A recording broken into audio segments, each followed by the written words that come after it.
تو آپ اس کو پھر ڈیفینڈ کیوں کر رہے تھے؟ آپ اسی پریس کانفرنس میں کیوں نہیں یہ کہہ رہے تھے کہ جناب یہ واقعی تبدیل شدہ اور اس میں ترمیم کی گئی ہے نکات میں اور اب ہم اس کو انڈورس نہیں کرتے؟ اگر آپ میں اتنا ہی جگرا تھا تو آپ اس پریس کانفرنس میں یہ کیوں کہہ رہے تھے کہ جی جو ڈونلڈ ٹرمپ کے 20 نکات ہیں وہ تو خطے میں ہم نے امن کے لیے کیے ہیں، اس کو انڈورس کیا ہے؟ تو آپ تو اس وقت ان کی حمایت کر رہے تھے۔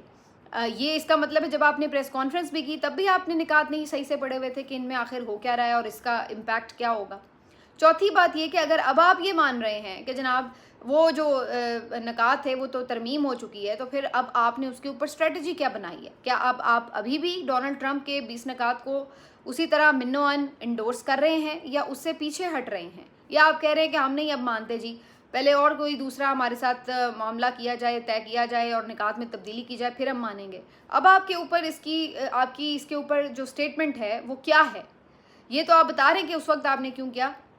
وہ بھی ایک بلنڈرز ہی ہیں، لیکن اگر اس کو مان بھی لیا جائے کہ آپ کے ساتھ کوئی دھوکہ ہو گیا تو بھائی اب آپ کیا کرنے جا رہے ہیں؟ اب آپ ان نکات کو تسلیم کرنے جا رہے ہیں یا نہیں کرنے جا رہے؟ آپ نے کوئی دور اندیشی سوچی تھی کہ یہ جو آپ نکات تسلیم کر کے آ رہے ہیں وہ تو سارے اسرائیل کو تحفظ دے رہے ہیں، یہ تو اسرائیل کی پالیسی کو تحفظ دے رہے ہیں؟ تو آپ لوگوں نے جس انداز سے اس سارے معاملے کو ہینڈل کیا ہے یہ ایک ٹوٹل کیوس ہے، یہ ٹوٹل ایک اناڑی پن، ناتجربہ کاری اور صرف ڈونلڈ ٹرمپ کی خوشنودی حاصل کرنے کی ایک ہوپلیس قسم کی ایفرٹ نظر آ رہی ہے۔ اس کے علاوہ اس میں کوئی دانش مندی، کوئی فلسطین کاز سے ہمدردی یا کوئی پاکستان کی بہتری کے حوالے سے اگر آپ کہیں کہ کوئی پازیٹیو چیز نظر آ رہی ہے تو وہ ایسا کچھ بھی نہیں ہو سکا۔ اور آپ لوگ جس کو اپنی تاریخی کامیابی بنانے چلے تھے، حقیقت یہ ہے کہ وہ آپ کی تاریخی ناکامی بن چکی ہے، اور اب آپ کے ساتھ دونوں باتیں ہو رہی ہیں۔ آپ کے اوپر یہ ٹھپا بھی لگ گیا کہ آپ لوگ اسرائیل کو تسلیم کرنے جا رہے تھے اور آپ لوگ جو ہیں اس کو تحفظ بھی دے رہے تھے، اس کے تمام تر جو جنگی جرائم ہیں ان کو تحفظ بھی دینے میں آپ شامل تھے، اور اس کے ساتھ ساتھ اب آپ پہ یہ ٹھپا بھی لگ چکا ہے کہ آپ لوگ اتنے نااہل ہیں کہ یہ کام بھی آپ ٹھیک سے نہیں کر سکے۔ تو یہ اس وقت جو ہے یہ پاکستان کی خارجہ پالیسی کے ساتھ مذاق ہو رہے ہیں، اور اب سارا کچھ جو ہے وہ وزیر اعظم آفس کے اوپر ڈالنے کی ناکام کوشش ہو رہی ہے۔ اس کے علاوہ شمع جنیجو کے معاملے پر بھی قومی اسمبلی میں شور مچتا رہا۔ انہوں نے پوچھا بھئی یہ خاتون کس طرح آپ لوگ ساتھ لے گئے؟ تو وہ فرماتے ہیں کہ جناب وزارت خارجہ کی طرف سے ہی جو نام ہیں وہ اپروو کیے جاتے ہیں، اور جب تک میں نے سگنیچر کیے تھے اس وقت ان کا نام شامل ہی نہیں تھا۔ بہرحال وزیر اعظم کا ایک الگ سے وفد ہوتا ہے، تو اس کے تھرو اگر یہ گئی ہیں تو پھر وہ اس کا جواب دے سکتے ہیں، میرے تھرو تو ان کا نہیں ہوا۔ گویا پہلے وزیر دفاع فرماتے ہیں کہ جی میرے سے کوئی لینا دینا نہیں شمع جنیجو کا، نہ ان کے جانے کا۔ دوسرے بات اسحاق ڈار صاحب فرماتے ہیں کہ جی میرا بھی کوئی تعلق نہیں ہے، میں نے بھی جو اپروو کی تھی لسٹ اس میں ان کا نام نہیں تھا، اور سارا بوجھ جو ہے وہ وزیر اعظم ہاؤس پہ ڈال دیا ہے جناب یہ تو ان کے ساتھ گئی ہیں اور ان کے ساتھ ان کا جو تھا وہ پورا پلان تھا۔ اور ساتھ میں یہ بھی فرما دیا قومی اسمبلی میں کہ جناب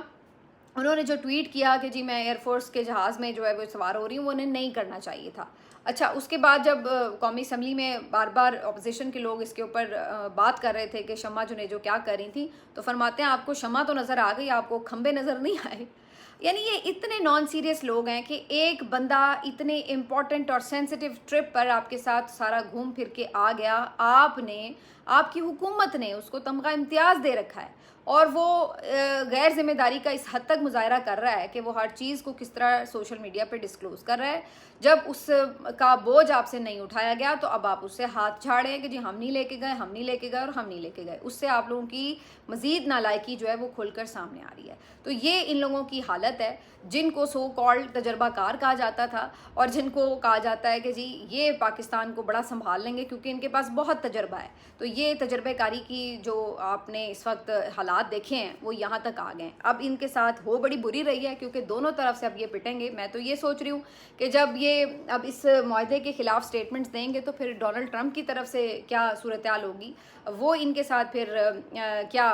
سلوک کریں گے، یا کیا ان کے بارے میں پھر دوبارہ سے تعریفیں کریں گے یا کیا کریں گے، یہ بھی دیکھنا ہوگا ان کا رد عمل کیا آتا ہے۔ باقی یہ کہہ رہے ہیں کہ ہمارے پاس وہ ڈرافٹ موجود ہے، تو بھیا آپ کے پاس ڈرافٹ موجود ہے جو آپ اپروو کر کے آئے تھے تو آپ وہ والا جاری کر دیں نا، پتہ چل جائے گا کہ آپ کتنا اچھا ڈرافٹ جو تھے وہ اپروو کروا کے آئے تھے اور اس سے فلسطین والوں کو کتنی کوئی مدد مل رہی تھی۔ تو آپ وہ والا ڈرافٹ جو ہے وہ جاری کر دیں، وہ آپ جاری نہیں کر رہے، اور آپ ایسے ہی ہوائی فائر کر رہے ہیں کہ جی ڈرافٹ جو ہے وہ تبدیل ہو گیا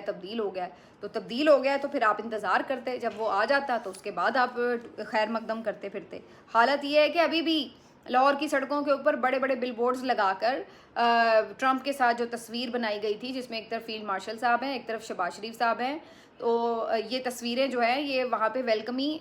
پوسٹس لگائی گئی ہیں، اور جو آپ کے نواز شریف صاحب اور وزیر اعلیٰ صاحبہ ہیں ان کی بھی ساتھ تصویریں لگائی گئی ہیں. یعنی وہ یہ تاثر دے رہے ہیں کہ یہ دورہ امریکہ جو تھا وہ بڑا ہی کوئی کامیاب تھا اور اخیری قسم کی وہاں پہ بہتریاں ہو گئی ہیں. تو لہٰذا اب جب شہباز شریف صاحب واپس آ رہے تو ہم ان کو استقبال کرنے کے لیے قوم کے پیسوں سے مزید کروڑوں روپے لگا کر تشہیری مہم بھی کریں گے. دور فٹے منہ. اچھا جی، اب اس کے بعد یہ کہتے ہیں کہ اس سارے صورتحال کے بعد اب ذرا میں اس سے آگے چلوں کہ جو چل رہی ہے معاملات کشمیر میں، وہاں پہ کیا حالت ہے. ادھر یہی پولیس جو کہ اسلام آباد پولیس آپ دیکھ رہے تھے، جو کارکنوں کے ساتھ پی ٹی آئی کے کارکنوں کے ساتھ کیا سلوک کرتی ہے، جو کل صحافیوں کے ساتھ جس غنڈہ گردی پر اتری ہوئی تھی، اس پولیس کے ساتھ کشمیر میں کیا سلوک ہو رہا ہے. آج بہت ویڈیوز جو ہیں وہ وائرل ہوئی ہوئی ہیں، جس میں آپ دیکھ سکتے ہیں کہ یہ اسلام آباد پولیس اور ایف سی والوں کے جو یونیفارمز ہیں اور جو ان کے سامان ہیں وہ کس طرح چوک چوراہوں پر اگلوں نے لٹکائے ہوئے ہیں. انہوں نے بتایا ہے کہ جی یہ ان لوگوں کی حیثیت ہے. انہوں نے جب پولیس والوں کو اور جو سیکورٹی فورسز کے لوگ ہیں ان کو قابو کیا، ان کے ہیلمٹس، ان کی شیلڈز، ان کے یونیفارمز، ان کی پتلونیں وہ جگہ جگہ آپ کو لٹکی ہوئی نظر آ رہی ہیں. اور یہ رات میں بھی ایک ویڈیو چل رہی تھی اسلام آباد پولیس کی، جو یونیفارمز تھے وہ وہاں پہ انہوں نے لٹکائے ہوئے تھے اور بتا دیا تھا کہ بھائی یہ پڑا تمہارا یونیفارم اور یہ پڑی ہیں تمہاری چیزیں. تو پھر جب آپ عوام کا جمع غفیر دیکھتے ہیں، اور جہاں پہ آپ کو یہ پتہ ہے کہ عوام کو اب کوئی روکنے والا وہاں پہ لیڈر نہیں ہے جو انہیں کہے گا کہ پرامن رہو پرامن رہو، تو پھر آپ لوگ کیا کرتے ہیں؟ جوتے چھوڑ کے بھاگتے ہیں، پھر پتلونے اتار کے بھاگتے ہیں. اور یہی کچھ جو ہے وہاں پہ فورسز کے ساتھ ہو رہا ہے. اور اب میں جیسے پہلے اس بارے میں وارن کر چکی تھی وہی ہو رہا ہے کہ اب وہاں پہ جو انڈین آپ دیکھیں سوشل میڈیا پر لوگ موجود ہیں، ایکٹیوسٹ موجود ہیں، وہ اس ساری صورتحال پر کس کس قسم کے ٹویٹس کر رہے ہیں اور کیسے وہ اپنے بیانیے کو پروموٹ کر رہے ہیں. اب یہ ان لوگوں کو احساس ہو رہا ہے کہ وہاں پہ بھی انہوں نے ایک اسی طرح تاریخی بلنڈر کیا ہے. اب یہ پھنسے اس طرح ہوئے ہیں کہ اگر یہ عوامی دباؤ کے نتیجے میں ان کی تمام باتیں مان لیتے ہیں، مطالبات مان لیتے ہیں، تو یہ بھی عوامی فتح ہے. کیونکہ اس لیے کہ اس سے جو انہوں نے 12 سیٹیں رکھی ہوتی ہیں اپنے ہاتھ میں حکومتیں پلٹنے کے لیے، ان سیٹوں کی اجارہ داری جو ہے وہ ان سے ختم ہو جائے گی. دوسرا جو ان کے مطالبات باقی مانے جائیں گے تو لوگوں کو تو یہ پتہ لگ جائے گا کہ جناب اگر اس طرح احتجاج کیا جائے تو مطالبات مانے جاتے ہیں، اور وہ ساری جو مراعات ہیں، پروٹوکولز ہیں، وہ بھی وہاں پہ وہ ختم کرنے کا مطالبہ کر رہے ہیں، وہ بھی ختم کرنا پڑے گا. تو اس چکر میں اگر ان کے مطالبات مانتے ہیں تو پھر ان کی وہاں پہ جو ہیجمنی ہے، جس کو یہ بڑا یوز کرتے تھے اپنی حکومت کاریوں کے لیے، وہ وہاں پہ ان کی ختم ہوتی ہے. اور دوسرا اس سے تاثر بھی بن جائے گا، پاکستان والوں کو بھی نظر آ جائے گا کہ بھائی احتجاج کرنا ہے تو پھر اس طرح کرو، پھر تمہارے مطالبات مانے جائیں گے. اور دوسرا اگر یہ اس کو مزید ڈنڈے کے زور پر روکنے اور مطالبات نہ ماننے کا اعلان کرتے ہیں تو پھر بھی انہیں پتہ ہے کہ پھر ان کو جوتے مار کے گریبانوں سے پکڑ کر ایوانوں سے نکالا جائے گا، اور پھر وہی مناظر آپ دیکھیں گے جو آپ نیپال اور بنگلہ دیش، سری لنکا میں دیکھ چکے ہیں. تو اب یہ اس سے بھی ڈرے ہوئے ہیں، مانے تو بھی مسئلہ، نہ مانے تو بھی مسئلہ. تو اب یہ فل وہاں پہ جو ہے وہ ٹریپ میں پھنسے ہوئے ہیں کہ ہم نے اس ساری سچویشن سے نکلنا کیسے ہے. تو اب یہ صورتحال جو ہے وہ کافی ان کے لیے گھمبیر ہو گئی ہے، کیونکہ اگر یہ احتجاج کامیاب ہوتا ہے تو پھر ان کو ڈر ہے کہ کہیں پاکستانی بھی اسی طرح نہ اٹھ کھڑے ہوں اور پاکستان کے بھی مختلف شہروں میں احتجاج کا یہی طریقہ کار اپنا نہ لیا جائے. یہ اس وقت صورتحال ہے. بہرحال اب عبداللطیف چترالی صاحب کے حوالے سے سن لیجئے، پی ٹی آئی کے رہنما جو کہ چترال سے الیکٹ ہوئے تھے، اور ان کو 9 مئی کے کیس میں 10 سال کی سزا سنائی گئی تھی، جبکہ ان کا یہ کہنا ہے کہ یہ بالکل وہاں پہ موجود بھی نہیں تھے، اور جس تھانے کو جلانے کا الزام تھا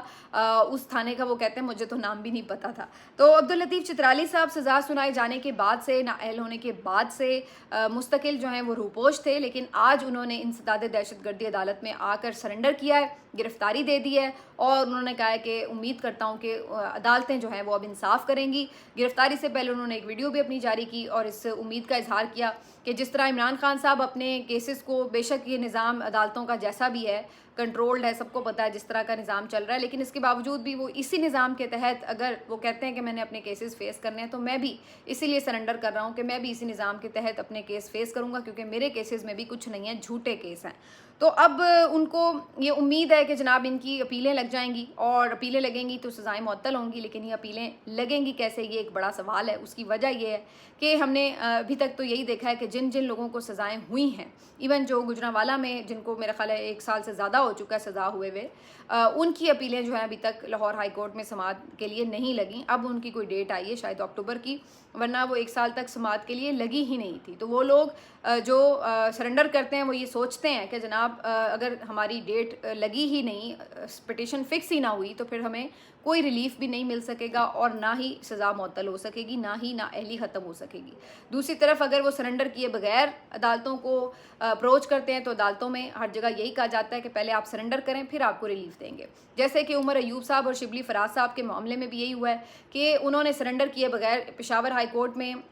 اپیلیں دائر کی اپنے فیصلوں کے خلاف جو انہیں سزائیں سنائی گئی تھی. تو اس کے اوپر پشاور ہائی کورٹ نے وقتی طور پر پہلے تو سٹے دے دیا تھا اور ان کی نااہلی وغیرہ بھی روک دی تھی, لیکن اب ان کی طرف سے کل کے روز وہ سٹے ختم کر دیا گیا ہے اور انہوں نے کہا ہے کہ جب تک جو ملزمان ہیں وہ سرنڈر نہیں کرتے ان کو ریلیف ہم کوئی بھی نہیں دے سکتے. اب سٹے ختم ہونے سے یہ ہو گیا ہے کہ اب ان کی بھی نااہلیاں ہو جائیں گی. تو ایسی صورت میں اب عمران خان صاحب پہلے ہی واضح کر چکے ہیں کہ اگر سٹے ختم ہوتا ہے اور کوئی آپشن قانونی باقی نہیں رہتا تو اس صورت میں جو ان کے اپوزیشن لیڈرز ہیں دونوں, سینٹ میں بھی اور قومی اسمبلی میں بھی, ان کے نام وہ پہلے سے اناؤنس کر چکے ہیں. ان کا کہنا ہے کہ جو سینٹ میں راجہ ناصر عباس صاحب ہیں ان کو اپوزیشن لیڈر مقرر کیا جائے, اور قومی اسمبلی میں بھی محمود خان اچکزئی صاحب وہی قومی اسمبلی میں ان کے اپوزیشن لیڈر ہوں گے. اور عمران خان صاحب اس پہ واضح ہیں کہ جو اتحادی ہیں ان لوگوں کو اب ساتھ ملا کے چلنا ہے, اور جو اہم عہدے ہیں وہ بھی انہوں نے جان بوجھ کر ان لوگوں کو تفویض کیے ہیں. تو اب میرا خیال ہے اس پہ بھی امپلیمنٹ کرنا ہی پڑے گا پی ٹی آئی کو, کیونکہ پہلے پی ٹی آئی کے لوگ چاہتے نہ چاہتے بھی یہ کہہ رہے تھے کہ جی ابھی چونکہ سٹے ہے لہٰذا دیکھ لیتے ہیں, ویٹ کر لیتے ہیں, لیکن اب وہ سٹے بھی ختم ہو چکا ہے. اب آ جاتے ہیں اس بات کے اوپر کہ عدالتوں میں مزید کون سے آج معاملات کے اوپر گفتگو ہوئی ہے, کیا سماعتیں ہوئی ہیں. عمران خان صاحب کا توشہ خانہ 2 کا اڈیالہ کیس میں آج سماعت تھی, لیکن وہاں پر آج عمران خان صاحب کے وکیل پیش نہیں ہوئے, جس کے بعد سماعت کو 6 اکتوبر کے لیے ملتوی کر دیا گیا ہے, کیونکہ اب آگے ظاہر ہفتہ اور اتوار بھی آ گیا تو 6 اکتوبر کے لیے ملتوی کر دیا گیا ہے. اور دوسری طرف عدالت نے کہا ہے کہ روزانہ کی بنیاد پر سماعت کر کے اب وہ اس کیس کو ختم کریں گے. ویسے بھی اب میرا خیال ہے اس میں ہارڈلی 2-3 سماعتیں ہوں گی مشکل سے, کیونکہ اب آخری جو وکیل ہے, جو آخری جو گواہ ہے اس کی جرح ہونی ہے, اور اس کے بعد 342 کا وہ جو بیان ہوتا ہے وہ ہونا ہے, اس کے بعد جو ہے وہ سزا سنائی جانی ہے. تو اب اس معاملے کے بعد طارق جہانگیری صاحب کو ایک ریلیف ضرور ملا ہے, کیونکہ وہاں پر جو سندھ ہائی کورٹ کا فیصلہ آیا تھا ان کی ڈگری سے متعلق انہوں نے چیلنج کیا تھا, اس کو آج کراچی یونیورسٹی نے جو ان کے خلاف یہ کارروائی کی تھی, ان کی ڈگری کو جعلی قرار دیا تھا, منسوخ کیا تھا, اس نوٹیفیکیشن کو کالعدم قرار دے دیا ہے, اور اس طرح وہاں سے بھی انہیں ریلیف مل گیا ہے. تو ایک ریلیف انہیں مل گیا آپ کی سپریم کورٹ سے, جہاں پر انہیں کام کرنے کے لیے کہا گیا ہے کہ آپ بحال ہیں اور آپ کام کر سکتے ہیں. کام سے روکنے کا جو حکم نامہ تھا کالعدم قرار دیا گیا. دوسرا کراچی یونیورسٹی کا نوٹیفیکیشن بھی کالعدم قرار دے دیا گیا ہے. اب معاملہ جو ہے اصل میں جا کے پھنسا ہے سپریم جوڈیشل کاؤنسل میں, اور ساری نظریں وہاں پر ہیں کہ وہاں پر جا کر کیا انہیں حق اور سچ پر مبنی انصاف ملے گا یا پھر وہ انتقامی کارروائی کا شکار بن جائیں گے. تو اس کا بھی فیصلہ دیکھتے ہیں کب ہوتا ہے. 18 اکتوبر کو ان کی سماعت ہے سپریم جوڈیشل کاؤنسل کی. آخر میں جی آپ کو یہ بتا دیتے ہیں کہ جو یعنی وزیر اعلیٰ ہیں, وزیر اعلیٰ مریم نواز شریف, انہوں نے کچھ روز پہلے چکوال کا دورہ کیا تھا, اور وہاں پر انہوں نے کچھ اسٹوڈنٹس کو شاید میرا خیال اسکالرشپ وغیرہ دینے کے لیے گئی تھیں, اور کوئی انسٹیٹیوٹ کا بھی افتتاح کیا تھا. تو ایک مقامی صحافی کے مطابق ان کا جو دورہ ہے وہ 5 کروڑ کا پڑا ہے, اور مقامی صحافی یہ بتاتے ہیں کہ جو جوس کے ڈبے, انہوں نے تصویر بھی لگائی ہوئی ہے اپنی فیس بک پوسٹ پر, کہ جو جوس کے ڈبے ہیں رانی جوس کے, اس کے اوپر مریم نواز صاحبہ کی تصویر کے سٹیکر جو ہیں وہ چپکائے گئے ہیں, اور وہاں پہ جو کھانے وانے کا اہتمام تھا یا جوس کے ڈبے اور اس کے اوپر اشتہاری مہم اور جو تقریب کا وہ سارا ایک خرچہ تھا, وہ کل ملا کے کوئی 5 کروڑ روپے جو ہیں وہ صرف ان کے آنے کے اوپر جو ہیں وہ ضائع ہو چکے ہیں. تو وہ کہتے ہیں کہ بھائی ان کے تو دورے بھی جو ہیں وہ اصل جو اسکالرشپ دینے آئے ہیں وہ شاید چند لاکھوں کا ہوگا, لیکن جو اس دورے کے اوپر خرچہ ہو گیا وہ کروڑوں میں چلا گیا. تو یہ والی جو ہے وہ آپ کو صورتحال اس وقت نظر آ رہی ہے. باقی جناب مزید کچھ عام خبریں بھی ہیں, لیکن وہ ہم آپ کو اگلے ولاگ میں بتاتے ہیں. کشمیر کے حوالے سے میں ایک چیز بتانا آپ کو اور بھول گئی کہ جو کشمیر میں اس وقت لوگ ابھی بھی قافلے چونکہ مظفر آباد کی طرف جا رہے ہیں, تو سہراب برکت صاحب جو کشمیر سے تعلق رکھنے والے صحافی بھی ہیں, ان کا یہ بتانا ہے کہ چمن کوٹ میں جو خواتین ہیں وہ قافلے والوں کے شرکاء کے لیے کھانا پکا کر پہلے سے راستوں میں کھڑی ہیں اور ان کو کھانا دیا جا رہا ہے. 80 دیگیں وہاں پہ چمن کوٹ میں دی گئی ہیں, اور وہ یہ بتا رہے ہیں کہ اصل جو اس مقصد کیا اس بات کو بتانے کا کہ وہاں پر آپ کو یہ یونٹی نظر آتی, کیوں وہ تحریک کامیاب ہے, کیوں وہ لوگ حکومت پہ پریشر ڈالنے میں کامیاب ہو گئے ہیں. وجہ صرف یہی ہے کہ وہ یونٹی سے ایک ساتھ جڑے پڑے ہیں, اور اس میں کوئی یہ نہیں کہہ رہا کہ یہ تو جی فلاں کا احتجاج ہے ہمیں کیا لگے، یہ تو وہ لوگ کر رہے ہیں ہم کیوں کریں. وہ سمجھتے ہیں کہ یہ ہمارے حقوق کی بات ہے تو ہم سب اس کا حصہ ہیں، اور وہ پھر اس میں پورا پارٹیسپیٹ کرتے ہیں. جو باہر لڑ سکتے ہیں وہ باہر جا رہے ہیں، خواتین گھروں میں کھانے بنا سکتی ہیں وہ کھانے بنا کے لے کے آ رہی ہیں شرکاء کے لیے. اور 5-6 دن ہو چکے ہیں کہ ان لوگوں نے بالکل اسٹرائک ڈاؤن ہڑتال کی ہوئی ہے، ٹوٹل شٹر ڈاؤن ہے، ٹوٹل اپنا جو بزنس لاس ہے وہ کر رہے ہیں. لیکن وہ کہتے ہیں کہ اس سے زیادہ یہ ضروری ہے کہ ہمیں